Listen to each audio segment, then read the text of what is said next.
bestuurderskonjeur van Soortvee. Ons staan vandag hier so by Dr. Enslin, by Kroon Angus.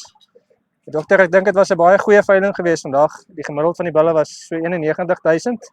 En dan wil ek net vir dokter sê baie geluk met dokter se bil wat so goed gedoen het. Wat die rekordprys vandag behaal het. Ek vir dokter net 'n bietjie geleentheid gee om 'n bietjie op net te gesels oor dit. Goed. Die bil is 'n Malbec seun uit een van my top koeie.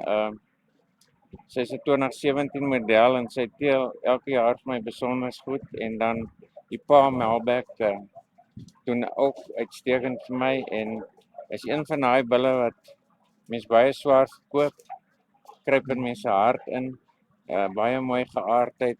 Hy laat jou toe elke keer om hom maar 'n bietjie te vryf en goed en dan wil ek ook vir die koper Nico Steyn sê, jessie, baie dankie Nico vir jou koop van die bil. Dit is vir my 'n groot voorreg dat jy dit gedoen het. Ja, so net vir al die kopers en die verkopers, dankie sê vir julle ondersteuning en ja, dankie vir die goeie kwaliteit wat by die veiling was vandag.